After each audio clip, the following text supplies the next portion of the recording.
thank you guys for all hanging out with me to get to the best talk of the day, of course.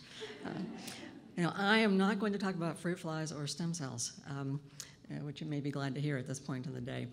But what I am going to talk about is something that a lot of speakers have already talked about, which is how the heart forms. I'm not going to talk about the specifics of that, but I'm going to talk about the results of that in the patients who live with it.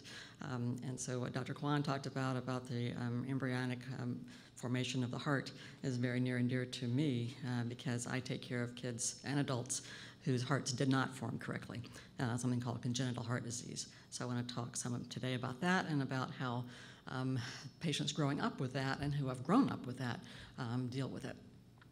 So I have several goals today. I want to define congenital heart disease for you guys so you know what it is, and then discuss how improved treatment has ballooned the number of patients with this so that there's so many adults now who have this disease, and then talk about the barriers to treatment seen in those patients as they go into adulthood. So what is congenital heart disease? Also known as CHD, and I'm going to shorten it by calling it that from as much as possible today. It's a defect in the heart that is that starts in fetal life, and therefore the heart does not develop correctly. It's almost one. Oh, sorry, this is tricky, isn't it? Okay.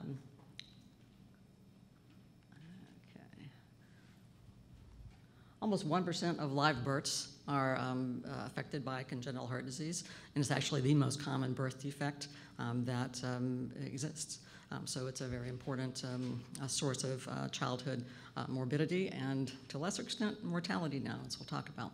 It can range from anything from simple holes in the heart or narrowed heart valves to valves that only have half of the needed structures. So it can be a very severe problem. You basically know what the structure of a normal heart looks like. Blue blood comes in from the veins, gets ejected out to the lungs, picks up oxygen, returns to the left side of the heart, and gets ejected out into the aorta. At least that's what we would like, but that's not always what happens in my kids and adults. So here's an example of a severe form of congenital heart disease called tricuspid atresia. The tricuspid valve separates the right-sided upper chamber from the right-sided lower chamber. In this case, the right side of the heart is very underdeveloped, and there is no heart valve at all between the upper chamber and the lower chamber on the right side. So there's just a blind pouch here. So the blood has only one way to go. The blue blood has to then just go over to the left side of the heart through an obligate hole in the wall between these two chambers. And then all the blue blood and the red blood have mixed together. They then enter the only real pumping chamber on the left side, go out through a little hip pocket ventricle, if you will, a little opening to the pulmonary artery, which is the artery going to the lungs. So part of that mixed blood goes out the pulmonary artery to the lungs, and part of the blue and red blood mix goes out to the aorta. So this is a classic blue baby of heart disease. Okay. So that's one example of congenital heart disease. So the journey to survival for these patients has been long, but very satisfying, I think, over the decades. Prior to the 1940s, children with severe congenital heart disease had about a 80% chance, of dying before reaching adulthood. Now they have a 90% chance of surviving into adulthood, and this is for the more severe forms of congenital heart disease, obviously. So how did we get there? Collaboration, as you've heard a lot about today. Collaboration is extremely important in advancing medicine, and these three people collaborated to develop the first congenital heart disease surgery to save blue babies. The three people are Helen Taussig, who was really the mother of pediatric cardiology, if you will, Dr. Alfred Blaylock, who was a surgeon, a cardiac surgeon, and his lab technician, Vivian Thomas, who these days would have gotten a scholarship to medical school immediately, but at the time was not able to go to medical school. So these three people working together developed a technique to provide blood to the lungs in a reliable fashion through their first blue baby surgery in 1944. And when Dr. Blaylock hooked up this artery to provide blood flow to the lungs, he said it looked like something the Lord made. which is how the movie, if you've starred Mos Def and Alan Rickman showed. But what they did is they basically just took one of the arteries from the aorta, coming off the aorta, and turned it down and attached it to the artery going to the lungs. And that provided enough blood flow for these children to survive for a long time. It wasn't a fix, but it was a way to get them to live and to be able then to develop other, allow people to develop other techniques that could more completely fix the heart. So really the modern era started in 1944 and then rapidly, or not rapidly enough for many patients, but rapidly evolved so that really reparative surgeries were developed over the next decades. So in 1952, the first heart-lung bypass machine was used successfully to repair a congenital heart defect. That was really essential because you had to have a way to direct the blood away from the heart to be able to get inside it and repair it and keep the patient alive in the meantime. Actually, the first surgeries that were done with this used a parent as the heart-lung machine. They hooked up the mother to provide pumping of the blood to give back to the baby while they operated on the child. It's the only surgery you can have a 200% mortality rate. So that was, fortunately replaced by the heart-lung machine soon thereafter. In 1963, the first mustard procedure was done, which was a surgery for a condition called transposition of the great arteries, which I'll show you a picture of in a minute. But that was a situation where all the blue blood went to the aorta and all the red blood went to the lungs, which is clearly not going to work very well. And he devised a way to get around that. In 1971, the first operation to separate the blue and the red blood was developed and in a procedure called the Fontan procedure. And all these surgeries got named after their surgeons because they were such pivotal moments in congenital heart disease. And then in 1982, the first surgery for hypoplastic left heart syndrome, or HLHS, was performed, and that was a surgery that, again, was able to semi-correct a previously completely lethal condition. So we've made a lot of advancements over those decades.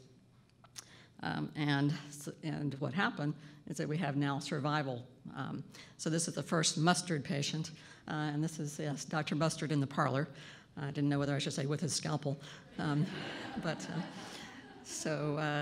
we have a 16-year-old who has survived what would have been a completely lethal condition and is now having, hopefully, just apple cider with her surgeon at her 16th birthday.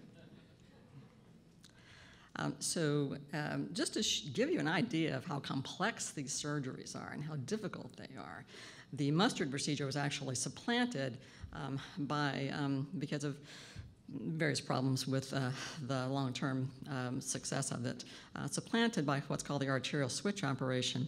So again, this is a condition where the aorta comes off the right ventricle, which carries the blue blood, and the pulmonary artery came off the left ventricle, which carries the red blood. So clearly a bad idea to send all of your blue blood to the body while you send all your red blood to the lungs. So what they finally figured out they could do was, which makes sense, is just move the arteries, right? But okay, these are a ½ an inch. The whole artery is a ½ an inch in diameter in a newborn, okay? And you can't just move the arteries, you have to move the coronary arteries, right? Because if you leave the coronary arteries behind, they'll be stuck, with the blood flow going to the lungs.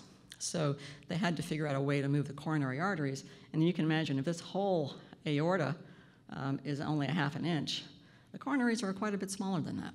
So it was a very difficult surgery to learn how to do, which is why it took a couple more decades to perfect that technique. But now these kids are really doing well and living very nice, normal lives. So again, how did we get there? Why do we have such continued improved survival? We start with our congenital heart disease. We diagnose a lot of them in fetal life. We have medications we can give and advances in newborn care that can keep these kids alive until we can get them to their surgery, and the techniques have continued to improve. We've gone to earlier complete repairs so that the morbidity and mortality of living with your congenital heart disease is lessened due to an early repair. We've had lower perioperative mortality due to great ICU care and advances in that. And we've improved our reoperations for these diseases and our treatment for their arrhythmias, and therefore we have our continuing expanding population of adults with congenital heart disease. So, a good problem to have. We now have, as I said, a 90% survival of patients with congenital heart disease compared to our less than 20% survival in the 1940s, and this was only in the 80s. We're still improving, but obviously at a much slower rate because it's hard to get, once you're above 90, it's hard to make that final improvement. But what this means is that now, and this was the last data I had, was from 2010. In 1965, only this many percent of the population of patients with congenital heart disease were adults, okay, about 15%. And now the number of adults compared to children is such that about 60% of patients that we take care of are in adulthood. So the adult population has grown to over 1 million patients, and it's increasing by 5% a year. So this patient population is really ballooning. So how do we meet the needs of these patients? Most of the patients who have congenital heart disease are not cured, unfortunately, of their disease completely. They get sick more often than their healthy cohorts, and they have a higher risk for death than the general population. Most of them are self-supporting and doing well, but others of them have physical and cognitive limitations that require a lot of extra help. And they need lifelong follow-up. But unfortunately, if you look at what happens to them in transition between pediatrics and adulthood, only about 30 to 50% of the patients are lost to follow-up, and that's a big issue for us in pediatric and adult medicine. For many of the groups of patients with chronic illnesses, is that they don't make that transition effectively. You can imagine it's a perfect storm. You take a 20-year-old, right, who has no brain, and you send them off into the world. They're not going to pay attention to their congenital heart disease. So it's been a big source of concern and work on the part of cardiologists in general to improve that. So where do we go from here now that all the children are growing up? It's hard not to sing that. So we really need well-trained specialists to take care of these adults with their very specialized problems. However, if you think about it, adult cardiologists were never really trained in this, okay? And because the older adult cardiologists weren't trained in it, they can't effectively, very well, teach the younger adult cardiologist how to take care of these patients. So it's really a learning curve in adult cardiology for them to try to catch up and really understand these complex diseases that they never used to see because the patients would die. So the barriers to effective care are that there's not enough dedicated adult congenital heart disease facilities, and there's fragmented care between the primary care doctors, adult cardiologists, and pediatric cardiologists. And there's a paucity of adult cardiologists with congenital heart disease experience. And if you think about it, nice problem to have. A lot of these patients want to get pregnant, and there's a lack of coordinated management of contraceptive and pregnancy needs. So there are some good things, and one is the improved insurability in this patient population. Historically, I would tell my patients, work for a large company. Okay, and that was their option for being insured, or go on disability. And fortunately, two things have happened. One is that changes in SSI regulations have expedited disability for certain patients in different areas, but specifically for 6 different congenital heart disease, severe forms of congenital heart disease. So it's easier for them to get disability when they need it. But also, obviously, the Affordable Care Act has enabled most patients to obtain health insurance so that because of the taking away the pre-existing condition exception from being able to get insurance. So that's really helped. And also a nice, if we ever get the money, which is always a concern, there's a Congenital Heart Futures Act which authorized NIH funding for congenital heart disease research and also created a national congenital heart surveillance system. So some of that money is coming in. We do have more research money now from NIH. This last part, this congenital health, this congenital heart and surveillance system was meant to try to get better understanding and better numbers of what we're dealing with in this country. Sadly, those numbers I gave you earlier were all derived from Canadian research, okay? The Canadians actually have a healthcare system, okay? I don't have my anger management person to stand behind me, so I'm just going to go on, okay? So, the Canadian model for adult congenital heart disease care, they have 15 regional adult congenital heart disease centers. The good news is it's very well coordinated. It's with top-of-the-line care, and they have a database support for outcomes research, okay? They know who they've got, they know what they've got, and they can follow them, okay? The bad news is that it's a big country, and 15 centers is not very many. So these people are, if they're gonna go, they're gonna be traveling a lot, at least a number of them are. So how does it actually work? Well, there was a survey of 360 young adult congenital heart disease patients just after going past 18, which in Canada is when you're supposed to transition, and Canadian patients. Less than half successfully transferred care to a specialized adult congenital heart disease center. So it sounds really good, but maybe not so great. 27% had no cardiac follow-up since turning 18. Interestingly, and I've kind of tried to incorporate this into my practice, successful transfer was associated with more heart surgeries, which kind of makes sense. The sicker you are, the more likely you are going to keep going to the doctor. Older age at last follow-up in the pediatric center. In other words, if you hadn't gone to the doctor since you were 14, you're less likely to go to somebody when you're 19, right? So if you keep them coming in regularly and see them when they're 18 and make a plan, makes sense that you're going to see them more. And this last one was, I thought, really interesting. Attending clinic without your parents was the strongest predictor of all for patients who actually showed up. So that's been a very important lesson to learn for those of us who try to get patients transitioned, is to try to get them to take responsibility and to really be involved in their own care before they become adults so that they can then make that transition.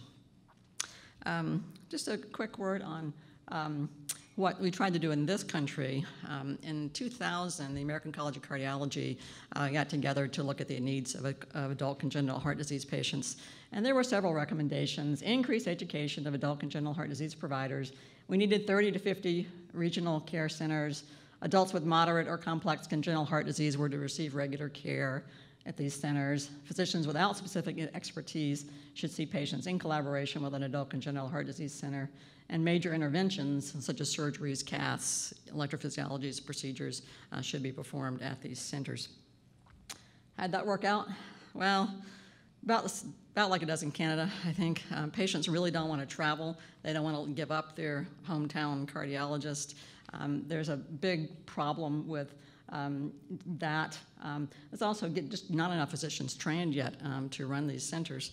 There is now a board certification in this disease, but it's slow in developing and not enough patients, not enough doctors yet.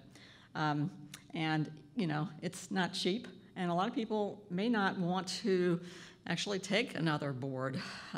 You've been following the ABIM problems in medicine. Doctors are getting kind of tired of taking board exams and doing a lot of extra certification. So there's a bit of a backlash to this. So I got to plop down another $2,800 this year myself. And the next problem is that patients and adult cardiologists are unwilling to give up, or pediatric and adult cardiologists are unwilling to give up their patients for emotional reasons. I don't want to give up my favorite patients. Now that ones that cause problems, I'm more anxious to pass along. And there are economic factors. People don't want to, pediatric cardiologists may think, well, it's a 25% of my practice. Why should I give those patients up? So most of the recommendations have not been translated into action yet, but we do have some hope that will gradually improve. So there are different models that have been evolving. Programs are based in children's hospitals with adult hospital affiliations or vice versa. Usually there is some collaboration between the two. At Johns Hopkins, the pediatric cardiologist consult on management of inpatients with congenital heart disease, and we also run an outpatient service for adult congenital heart disease patients. In the Baltimore, Washington area, there are separate programs in several of the major academic centers, most of which have affiliations between an adult and a pediatric hospital. And often, either the surgeons are often working in both places, operating in both operating suites, which is a bit difficult, but that's how the only way you can really get it to work out. And then the nice thing in this area is that we actually have a regional consortium of these programs, and we get together quarterly, once a year in person, and otherwise as a conference, telephone conference, and discuss cases and work together. So there is some regional collaboration in that regard. So in conclusion, the successful care of congenital heart disease has resulted in a steady increase in the number of adults living with well-palliated disease, if not totally cured disease. Most adult congenital heart disease patients can live long and productive lives, but we have a couple of goals to build on the work done by pioneers like Taussig and Blaylock, and to improve healthcare delivery to these patients with better data collection and outcomes research really needed. So thank you very much for your attention.